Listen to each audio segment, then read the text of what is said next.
Man, the haters are good for you. They'll come. Don't worry. They'll come. Doubters are always there. How'd you get the haters? What was it? How did I get the haters? I mean, my Instagram handle is Strat Daddy. That's probably one of them. Alex Dadley. Right, Alex Dadley. I don't know. And then you taking the jump, and then people don't like the fact that you faced your fear and just did it. You know, because not everybody wants to do it. And everybody's going to say, oh, that's not going to work. I remember a ton of people telling me, like, oh, you're going to do flipping? Oh, it takes so long. You have to have all this money and blah, blah, blah. And I've had people, oh, you want to buy rental properties? You don't want to have rentals. People calling you all the time, saying they want to change their toilet, same old bullshit they always hear.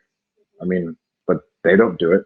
You know, like most people who hate on you don't even know where they're hating from, right? Like they've never even been there. And they're just spewing out their own fears on you.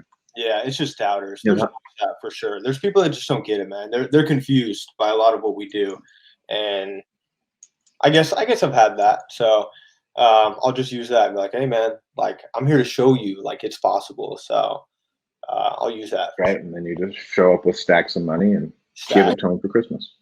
Yeah, we'll see about that.